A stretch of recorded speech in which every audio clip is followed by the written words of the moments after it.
मामला high profile है और इन मामलों की जांच यदि सीबीआई से नहीं कराएंगे तो फिर सीबीआई किस काम को। ये सारा जो पिछले 22 दिन जो लगे इस मामले के कथित उद्भेदन में, ये एक स्क्रिप्ट तैयार किया जा रहा था और ये एक बलि का बकरा खोज लिया गया। रुपेश सिंह हत्याकांड मामले को लेकर जिस तरीके से लगातार सीबीआई जांच की मांग बिहार में उठने लगी है, इसको लेकर राष्ट्रीय जनजन पार्टी के राष्ट्रीय अध्यक्ष आशुतोष कुमार भी बैठे हुए हैं धरने पर और इनका कहना है कि इसकी सीबीआई जांच हो और इनसे बात करेंगे।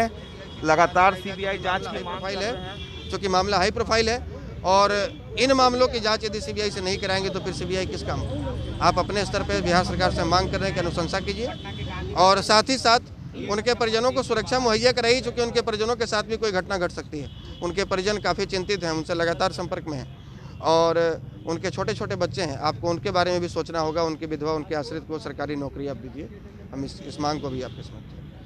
हमेशा से आशुतोष जी आप इतने पीछे क्यों आते हैं? विपक्ष पार्टियां भी लगातार इसके प्रति आवाज उठाते रहा, तो आप हमेशा से छुप कर क्यों रहते हैं, सामने क्यों नहीं आते? क्योंकि हम हत्या पर राजनीति नहीं करते हैं।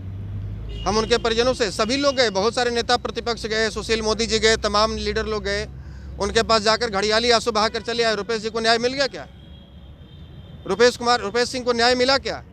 और आज कहाँ गए वो लोग जो जाकर घड़ियाली आंसू बहा रहे थे? हम भी चाहते, हमारे भी कई लोगों ने कहा कि आपको भी जाना चाहिए था। सैकड़ों लोगों ने कॉल किया, मैसेज किया। जब सैकड़ों लोगों ने कॉल मैसेज किया, हम उनके परिजनों से बात किए, संपर्क किए। उन्होंने कहा आज के 1 सप्ताह पहले तक वो प्रशासन की कार्रवाई से संतुष्ट थे। तो जब उनके परिजन प्रशासन की कार्रवाई से उस समय संतुष्ट थे तो हम अपनी राजनीति चमकाने हत्या पर क्यों जाए? लेकिन आज भी नहीं बैठते, लेकिन आज इसलिए बैठे हैं चूँकि उनके परिजनों का ही कल हमारे पास कॉल आया है और हम लगातार उनसे संपर्क में थे। परिवार के लोग और उनके कुछ लोग कह रहे हैं बड़ी मछलियों को सरकार बचा रही है। निश्चित कौन है वो बड़ी मछली? अब बड़ी मछली भैया हमको क्या पता, वो तो सरकार बता रही है, सरकार से पूछना चाहिए। और यहाँ प्रशासन को निष्पक्ष कार्रवाई करने नहीं दिया जाता है, प्रशासन को इंडिपेंडेंट नहीं छोड़ा जाता है। पत्नी भी और बोल रही है कि पूरा नाटक है जो इसने बिहार पुलिस ने जो दिखाया। उनकी पत्नी पढ़ी लिखी है, एक अनपढ़ व्यक्ति भी इस बात को आसानी से समझ सकता है कि ये सारा जो पिछले 22 दिन जो लगे इस मामले के कथित उद्भेदन में, ये एक स्क्रिप्ट तैयार किया जा रहा था और ये एक बलि का बकरा खोज लिया गया और स्क्रिप्ट तैयार किया। लेकिन ये स्क्रिप्ट ऐसा था जो साउथ की जो सी ग्रेड की जो मूवी होती है उससे भी 3rd क्लास का था। ये आसानी से समझा जा सकता है। हमारे पास तस्वीर है, आप इस तस्वीर को देखिए। उनके परिजनों ने भेजा कि बताइए हम न्याय की उम्मीद कैसे लगाएं आशुतोष जी। हम दिखा रहे हैं तस्वीर आपको। उनके परिजनों ने भेजा कि हम न्याय की उम्मीद कैसे कर सकते हैं।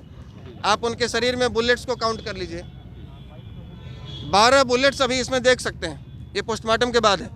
प्रशासन कह रही है कि 5 गोली लगी है, 6ठा गोली शीशे में लगा, गाड़ी में लगी। एसएसपी और आरोपी के बीच जो बयान मीडिया के सामने दे रहा था वो कहीं ना कहीं मिसमैच हो रहा है। मिसमैच भी हो रहा है और उनके परिजन का जो कहा हुआ है, आप इसमें काउंट कर लीजिए ना कितनी गोलियां लगी हैं। उनके परिजनों का कहना है कि उनके बॉडी से साफ तौर पर 18 गोली काउंट कर सकते हैं आप। 18 गोलियां मारी गई हैं और प्रशासन का कहना है कि मात्र 5 गोली लगी है। तो ये बाकी का गोली किसने मारा, इसका जवाब है प्रशासन के पास, इसका जवाब नीतीश कुमार जी के पास है। और यदि नहीं है तो जवाब बिहार की जनता चाह रही है, आपको जवाब देना पड़ेगा। आपसे यदि जवाब नहीं मिलता है तो आप अपने स्तर पर अनुशंसा कर दीजिए सीबीआई जांच के लिए, सीबीआई जांच की अनुशंसा कर दीजिए। हम सीबीआई पर भरोसा करते हैं और वहीं से न्याय मिलने की उम्मीद है। क्योंकि कुछ राजनीतिक लोगों का कहना है कि अब ये जातीय एंगल लेने लगा।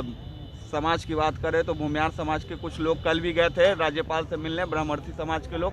आज भी आप लोग देखिए, हत्या और हत्यारों की कोई जाति नहीं होती है, ये किसी के साथ भी हो सकता है और किसी के साथ भी। आज हम ही यदि यहाँ बैठे हुए हैं तो हम इस बात को लेकर बैठे हैं कि इतने बड़े हाई प्रोफाइल मामले में, जो पिछले 1 वर्षों से इतना बड़ा कोई हाई प्रोफाइल मामला नहीं हुआ बिहार में, बावजूद इसके इस मामले की आसानी से लिपापोती कर दी गई, सबको डार्क में रख के।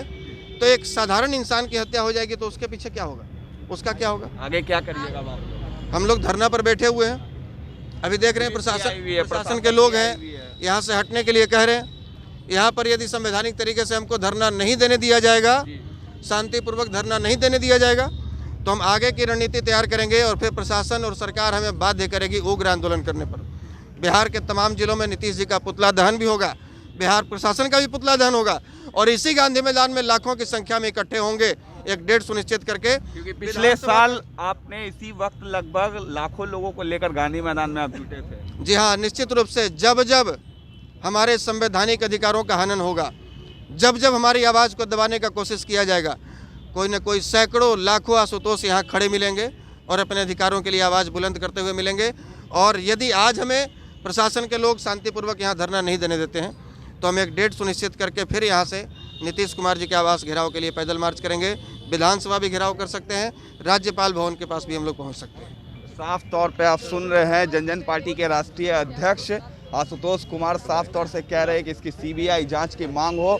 और लगातार जिस तरीके से इस मामले पर पुलिस की कार्रवाई पर जो सवाल खड़े हुए हैं उस पर लगातार ये सवाल खड़े हो रहे हैं कि परिवार भी संतुष्ट नहीं। आप देख सकते हैं प्रशासन की जो गाड़ियां हैं, प्रशासन के लोग हैं वो पहुंचे हुए हैं इन्हें धरना प्रदर्शन से हटाने के लिए। कहीं ना कहीं पुलिस ने जो कहानी सामने रखी है उस पर तो कई सवाल खड़े हो रहे हैं, लेकिन इसके साथ ही साथ उनका जो परिवार है रुपेश सिंह का सीबीआई जांच की मांग कर रही है और उसको लेकर अब तमाम राजनीतिक दल भी सामने आ रहे हैं, वो भी सीबीआई जांच की मांग कर रहे हैं और इसको लेकर बिहार सरकार की जो कार्रवाई है उस पर सवाल खड़े कर रहे हैं। अब देखने वाली बात ये रहेगी कि बिहार की सरकार क्या इसे सीबीआई जांच के लिए इस मामले को आगे बढ़ाती है या फिर रुपेश सिंह हत्याकांड किसी और आम हत्याकांड की तरह भी इसकी फाइल बिहार सरकार बंद कर देगी। ये सबसे बड़ा सवाल खड़ा होता है। अब देखने वाली बात यह है कि सरकार इस पर क्या कुछ आगे निर्णय लेती है। तब तक के लिए आप देखते रहे न्यूज़ भारतवर्ष।